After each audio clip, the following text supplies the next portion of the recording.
기무사 문건이지 않습니까? 이것도 날마다 새 뉴스입니다. 이게 어제 2급 기밀로 분류가 예. 됐던 67페이지 분량의 세부 자료가 어제 공개가 됐는데요. 네. 굉장히 좀 충격적인 그런 내용들이 포함이 됐습니다. 대통령 권한대행 명의의 비상계엄 선포문 등이 미리 작성이 돼 있었다고 하는데요. 이때 권한대행이 누굽니까? 황교안 대통령 권한대행이었습니다. 그러니까요. 예, 이 예. 무슨 얘기냐면요. 네. 탄핵정부 당시에 네. 계엄령 발동이 즉각 가능한 수준의 그런 문건이라는 그런 얘기입니다. 그러니까 이게 단순히 네. 기획이라든가 이게 한번 검토했던 그런 문건이 아니고요. 네. 실제로 실행까지 좀 감안해서 그렇죠. 만든 문건이었다는 쪽에 점점 무게가 좀 실리고 있는 그런 상황입니다. 저는 이해할 수 없는 게 지금 자유한국당의 태도입니다. 그렇습니다. 자유한국당이 사실은 그 통합진보당 네. 해산 사건 때 그렇죠. 굉장히 세게 비판하고 그랬거든요. 그렇습니다. 그리고 조선일보도 이상해요. 그렇습니다. 이런 사건 나왔으면 국가전복 계획을 한 건데. 그렇죠. 보수가 적극적으로 나서서 세상에 이 나라를 어떻게 세운 나라인데 이 나라를 뒤집어 엎으려고 했던 것이냐 라고 제일 적극적으로 비판하는 내용을 쏟아부어야 할 언론과 정당이 네. 조용합니다. 사실 오늘 이상하게 조용합니다. 조중동이라는 그런 네. 카테고리로 묶였잖아요. 예. 근데 중앙일보하고 동아일보는 네. 이 사안 자체가 워낙 심각하기 때문에 그렇습니다. 뭐 일면, 사회면에서 굉장히 크게 보도를 했거든요. 예. 조선일보는 말씀하신 것처럼 굉장히 소극적으로 보도를 하고 있고요. 이게 뭐가 문제냐는 식이에요. 그렇습니다. 예, 이면인가요? 아주 길게 사이드로 네. 그냥 썼던데. 좀 상식적인 일단 지면 기사를, 배치는 예. 저는 제가 봤을 때 아니었던 것 같고요. 예. 그리고 이번에 보면은 네. 보도검열 부분이 있거든요. 저는 이게 너무 심각하다고 생각하는데요. 아니 이게 정말 심각한 게 진짜 KBS, 헛웃음밖에 안 나옵니다. 조선일보 이렇게 언론사명을 구체적으로 적시하고요. 네. 그 보도검열을 만약에 위반했을 경우에 네. 1차는 경고조치, 2차는 현장 취재 금지 및 출국 금지, 이 외신을 지금 지칭하는 것 같습니다. 그리고 3차는 형사처벌을 또 명시하게 되어 있습니다. 만약에 이걸 계속 모수의 형사처벌이에요? 그렇습니다. 그러니까 계속 위반을 할 경우에는 네. 아예 매체 등록을 취소하는 것까지 검토를 했다고 하거든요. 딱 5.17이네요. 아니 그러니까요. 네, 근데 이 딱 정도 되면은 5.17입니다. 모든 언론이 사실 들고 일어나야 계속 되는 투피를 해야 그런 되는 상황이죠. 사안인데 조선일보 지면은 예. 대단히 좀 비상식적이다. 굉장히 저는 이런- 소극적이고 거의 안 다루고 사실상 이거 그냥 계획 검토 문건에 불과한 걸 가지고 왜 이렇게 여당과 청와대가 그렇습니다. 그리고 일부 언론이 난리치느냐라는 네. 식의 시각을 가지고 있어요. 그렇습니다. 그런데 대개의 경우에 자사가 거명이 되면 네. 기자들 못 참지 않습니까? 아이 그렇죠. 자기 이름 나오면 그때부터 난리 나요. 아니. 신문 일면에 계속 쓰게 돼 있는데 한 줄도 제대로 안 쓰고 있어요. 전 너무 이상합니다. 더더군다나 네. 보도검열을 위반했을 경우에 가장 형사처벌. 최악의 경우에는 매체 등록 취소까지 그러니까요. 검토를 했다고 하는 건데 이 정도 되면은 정말 모든 언론들이 대서특필을 해야죠. 혹시 이런 상황이 왔을 때 혜택을 본다고 생각한 건 아닙니까? 설마 그럴 리가 있겠습니까? 정말 그런 생각은 예? 절대 안 했을 거라고 생각을 합니다. 그렇게 예. 믿어야 되겠죠? 그렇습니다. 설마 네. 혜택을 본다고 생각하기 때문에 이런 식의 태도를 취했던 것은 아니라고 네. 믿고 싶습니다. 그리고 또 하나 정말 말씀드릴 예. 거는요. 당시 황교안 대통령 권한대 네. 이 기무사 문건을 어느 정도로 알고 있었는가? 저는 이거 반드시 조사해야 된다고 조사해야 봅니다. 됩니다. 예. 예. 당시에 굉장히 이상한 얘기들이 많이 있었죠. 많았었죠. 네. 그리고 시계를 왜 찍었을까? 그러니까요. 그분이. 예. 그때는 권한대행 그냥- 시계를 왜 찍었을까? 그때는 그냥 그냥 농담 네. 혹은 그냥 웃음 네. 이런 걸로 생각을 했었는데 네. 이 기무사 문건을 보면서 다시 되짚어서 생각을 해보면 네. 그렇게만 보일 사안은 아니다라는 또 생각이 들거든요.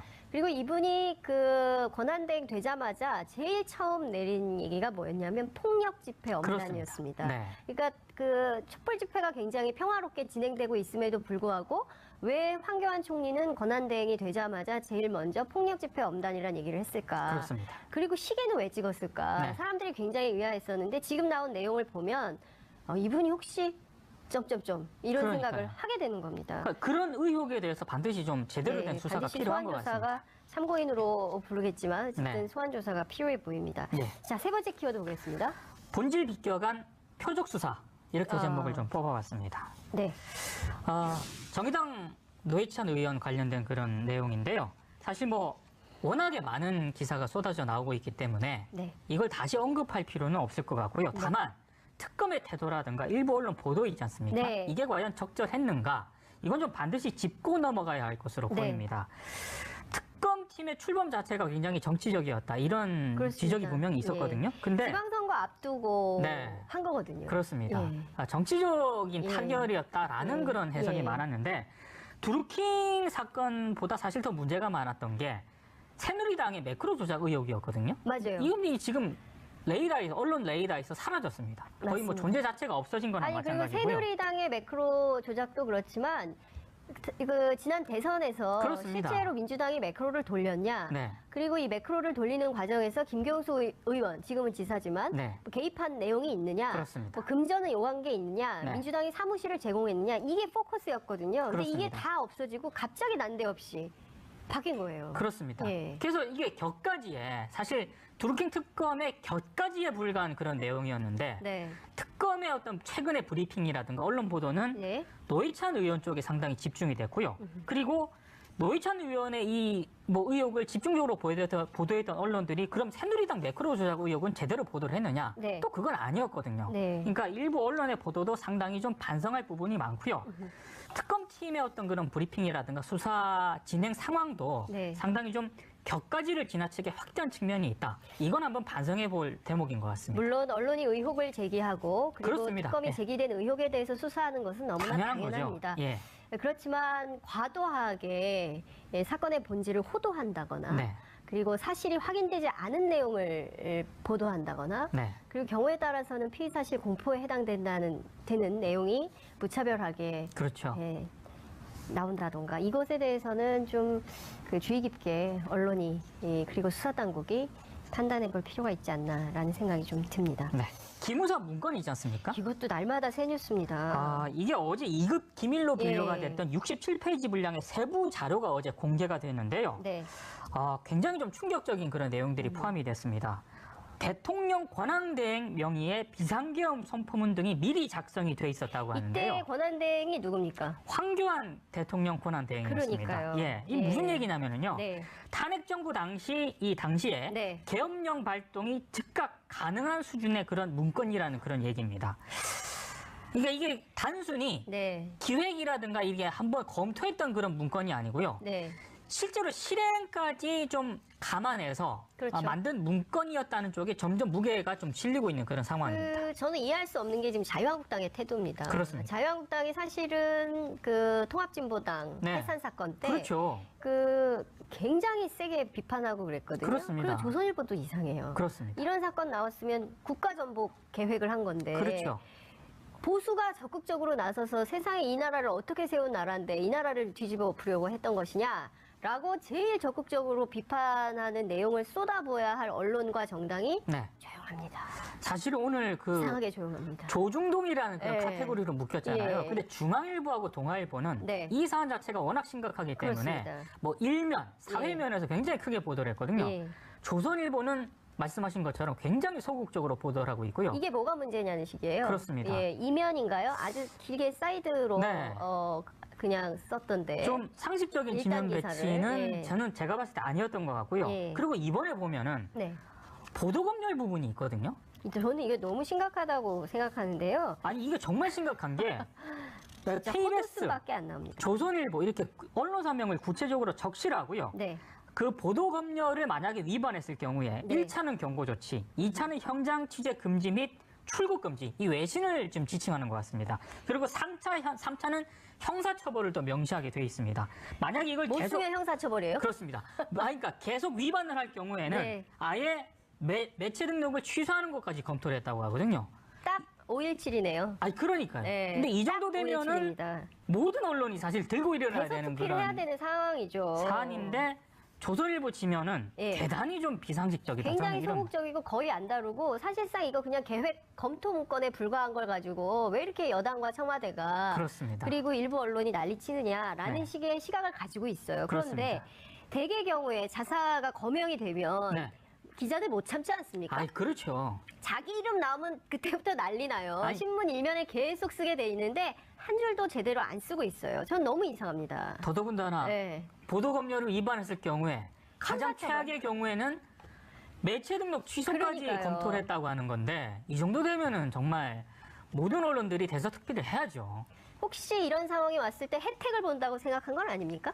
설마 그럴 리가 있겠습니까? 정말 그런 생각은 예? 절대 안 했을 거라고 생각을 합니다. 그렇게 예. 믿어야 되겠죠? 그렇습니다. 설마 네. 혜택을 본다고 생각하기 때문에 이런 식의 태도를 취했던 것은 아니라고 네. 믿고 싶습니다. 그리고 또 하나 정말 말씀드릴 예. 거는요. 당시 황교안 대통령 권한대 네. 이 기무사 문건을 어느 정도로 알고 있었는가? 저는 이거 반드시 조사해야 된다고 조사해야 봅니다. 됩니다. 예.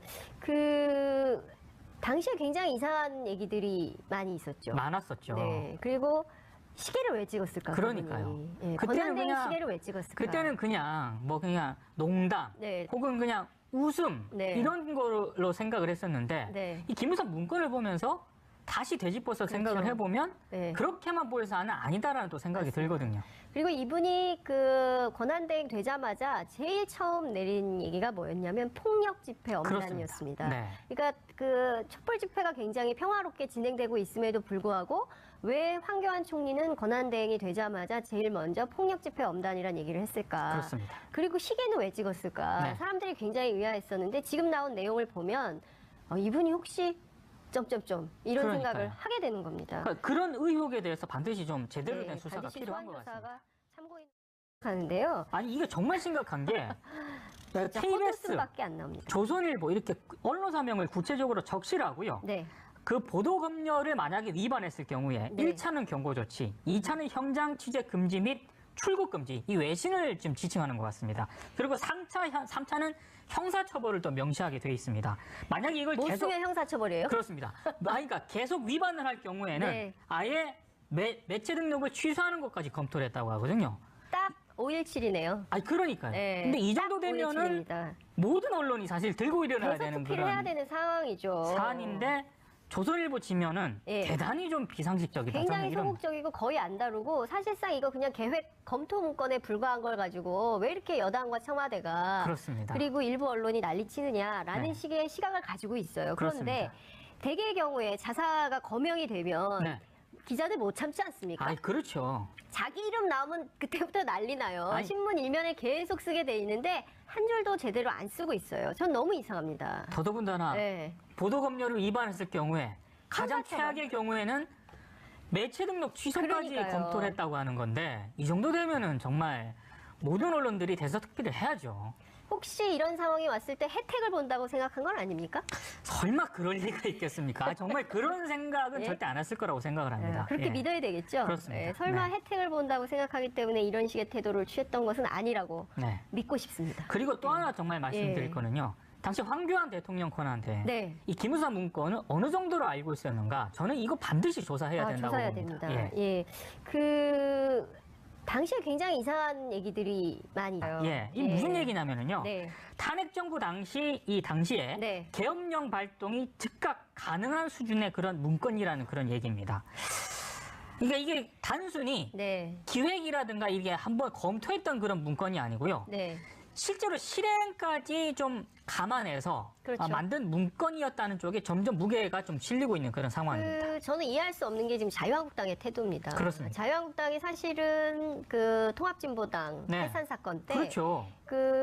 굉장히 세게 비판하고 그랬거든요. 그렇습니다. 그리고 조선일보도 이상해요. 그렇습니다. 이런 사건 나왔으면 국가전복 계획을 한 건데 그렇죠. 보수가 적극적으로 나서서 세상에 이 나라를 어떻게 세운 나라인데 이 나라를 뒤집어 엎으려고 했던 것이냐라고 제일 적극적으로 비판하는 내용을 쏟아부어야 할 언론과 정당이 네. 조용합니다. 사실 오늘 이상하게 조용합니다. 조중동이라는 그런 네. 카테고리로 묶였잖아요. 예. 근데 중앙일보하고 동아일보는 네. 이 사안 자체가 워낙 심각하기 때문에 그렇습니다. 뭐 일면, 사회면에서 굉장히 크게 보도를 했거든요. 예. 조선일보는 말씀하신 것처럼 굉장히 소극적으로 보도를 하고 있고요. 이게 뭐가 문제냐는 식이에요. 그렇습니다. 예, 이면인가요? 아주 길게 사이드로 네.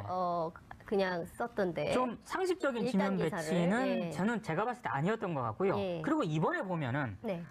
보도검열 부분이 있거든요. 저는 이게 너무 심각하다고 생각하는데요. 아니 이게 정말 심각한 게 진짜 KBS, 헛웃음밖에 안 나옵니다. 조선일보 이렇게 언론사명을 구체적으로 적시하고요. 네. 그 보도 검열을 만약에 위반했을 경우에 네. 1차는 경고 조치, 2차는 현장 취재 금지 및 출국 금지, 이 외신을 좀 지칭하는 것 같습니다. 그리고 3차는 형사처벌을 또 명시하게 돼 있습니다. 만약 이걸 계속 모순의 형사처벌. 지난 대선에서 그렇습니다. 실제로 민주당이 매크로를 돌렸냐? 네. 그리고 이 매크로를 돌리는 과정에서 김경수 의원, 지금은 지사지만 네. 뭐 개입한 내용이 있느냐? 그렇습니다. 뭐 금전을 요구한 게 있느냐? 네. 민주당이 사무실을 제공했느냐? 이게 포커스였거든요. 근데 이게 그렇습니다. 다 없어지고 갑자기 난데없이 바뀐 거예요. 그렇습니다. 예. 그래서 이게 격가지에 사실 드루킹 특검의 격가지에 불과한 그런 내용이었는데 네. 특검의 어떤 최근의 브리핑이라든가 언론 보도는 네. 노회찬 의원 쪽에 상당히 집중이 됐고요. 그리고 노회찬 의원의 이 뭐 의혹을 집중적으로 보도했던 언론들이 그럼 새누리당 매크로 조작 의혹은 제대로 보도를 했느냐? 네. 또 그건 아니었거든요. 네. 그러니까 일부 언론의 보도도 상당히 좀 반성할 부분이 많고요. 특검팀의 어떤 그런 브리핑이라든가 수사 진행 상황도 네. 상당히 좀 격가지를 지나치게 확대한 측면이 있다. 이건 한번 반성해 볼 대목인 것 같습니다. 물론 언론이 의혹을 제기하고 그리고 그렇습니다. 특검이 예. 제기된 의혹에 대해서 수사하는 것은 너무나 당연한 당연합니다. 거죠. 예. 그렇지만 과도하게 사건의 본질을 호도한다거나 네. 그리고 사실이 확인되지 않은 내용을 보도한다거나 네. 그리고 경우에 따라서는 피의 사실 공포에 해당되는 내용이 무차별하게 그렇죠. 나온다던가 이것에 대해서는 좀 주의 깊게 언론이 그리고 수사당국이 판단해 볼 필요가 있지 않나라는 생각이 좀 듭니다. 네. 기무사 문건이 있지 않습니까? 이것도 날마다 새 뉴스입니다. 아, 이게 어제 2급 기밀로 분류가 예. 됐던 67페이지 분량의 세부 자료가 어제 공개가 됐는데요. 네. 굉장히 좀 충격적인 그런 내용들이 포함이 됐습니다. 대통령 권한대행 명의의 비상계엄 선포문 등이 미리 작성이 돼 있었다고 하는데요. 이때 권한대행이 누굽니까? 황교안 대통령 권한대행이었습니다. 그러니까요. 기무사 문건이 있지 않습니까? 이것도 날마다 새 뉴스입니다. 이게 어제 2급 기밀로 분류가 예. 됐던 67페이지 분량의 세부 자료가 어제 공개가 됐는데요. 네. 굉장히 좀 충격적인 그런 내용들이 포함이 됐습니다. 대통령 권한대행 명의의 비상계엄 선포문 등이 미리 작성이 돼 있었다고 하는데요. 이때 권한대행이 누굽니까? 황교안 대통령 권한대행이었습니다. 그러니까요. 예, 이 예. 무슨 얘기냐면요. 네. 탄핵 정부 당시에 네. 계엄령 발동이 즉각 가능한 수준의 그런 문건이라는 그런 얘기입니다. 그러니까 이게 단순히 네. 기획이라든가 이게 한번 검토했던 그런 문건이 아니고요. 네. 실제로 실행까지 좀 감안해서 그렇죠. 만든 문건이었다는 쪽에 점점 무게가 좀 실리고 있는 그런 상황입니다. 저는 이해할 수 없는 게 지금 자유한국당의 태도입니다. 그렇습니다. 자유한국당이 사실은 통합진보당 네. 해산 사건 때 그렇죠. 굉장히 세게 비판하고 그랬거든요. 그렇습니다. 그리고 조선일보도 이상해요. 그렇습니다. 이런 사건 나왔으면 국가전복 계획을 한 건데 그렇죠. 보수가 적극적으로 나서서 세상에 이 나라를 어떻게 세운 나라인데 이 나라를 뒤집어 엎으려고 했던 것이냐 라고 제일 적극적으로 비판하는 내용을 쏟아부어야 할 언론과 정당이 네. 조용합니다. 사실 오늘 이상하게 조용합니다. 조중동이라는 그런 네. 카테고리로 묶였잖아요. 예. 근데 중앙일보하고 동아일보는 네. 이 사안 자체가 워낙 심각하기 때문에 그렇습니다. 뭐 일면, 사회면에서 굉장히 크게 보도를 했거든요. 예. 조선일보는 말씀하신 것처럼 굉장히 소극적으로 보도를 하고 있고요. 이게 뭐가 문제냐는 식이에요. 그렇습니다. 예, 이면인가요? 아주 길게 사이드로 네. 그냥 썼던데. 좀 상식적인 일단 지면 기사를, 배치는 예. 저는 제가 봤을 때 아니었던 것 같고요. 예. 그리고 이번에 보면은 네. 보도검열 부분이 있거든요. 저는 이게 너무 심각하다고 생각했었죠. 많았었죠. 네. 그리고 시계를 왜 찍었을까? 그러니까요. 그분이. 예, 그때는 권한대행 그냥- 시계를 왜 찍었을까? 그때는 그냥 농담 네. 혹은 그냥 웃음 네. 이런 걸로 생각을 했었는데 네. 이 김우성 문건을 보면서 다시 되짚어서 생각을 해보면 네. 그렇게만 보일 사안은 아니다라는 또 생각이 들거든요. 그리고 이분이 권한대행 되자마자 제일 처음 내린 얘기가 뭐였냐면 폭력 집회 엄단이었습니다. 네. 그러니까 촛불 집회가 굉장히 평화롭게 진행되고 있음에도 불구하고 왜 황교안 총리는 권한대행이 되자마자 제일 먼저 폭력 집회 엄단이라는 얘기를 했을까? 그렇습니다. 그리고 시계는 왜 찍었을까? 네. 사람들이 굉장히 의아했었는데 지금 나온 내용을 보면 이분이 혹시 점점점 이런 그러니까요. 생각을 하게 되는 겁니다. 그러니까 그런 의혹에 대해서 반드시 좀 제대로 된 수사가 반드시 필요한 것 같습니다. 소환조사가 참고인으로 부르겠지만 어쨌든 네. 소환조사가 필요해 보입니다. 네. 자, 세 번째 키워드 보겠습니다. 본질 비껴간 표적 수사 이렇게 제목을 좀 뽑아봤습니다. 네. 정의당 노회찬 의원 관련된 그런 내용인데요. 사실 워낙에 많은 기사가 쏟아져 나오고 있기 때문에 네. 이걸 다시 언급할 필요는 없을 것 같고요. 다만 특검의 태도라든가 일부 언론 보도 있지 않습니까? 네. 이게 과연 적절했는가? 이건 좀 반드시 짚고 넘어가야 할 것으로 네. 보입니다. 특검 팀의 출범 자체가 굉장히 정치적이었다. 이런 그렇습니다. 지적이 분명히 있었거든요. 근데 지방선거 앞두고 네. 한 거거든요. 그렇습니다. 예. 정치적인 예. 타결이었다라는 예. 그런 해석이 예. 많았는데 드루킹 사건보다 사실 더 문제가 많았던 게 새누리당의 매크로 조작 의혹이었거든요. 맞아요. 이건 지금 레이더에서 언론 레이더에서 사라졌습니다. 거의 뭐 맞습니다. 존재 자체가 없어진 거나 아니 그리고 마찬가지고요. 새누리당의 매크로 조작도 그렇지만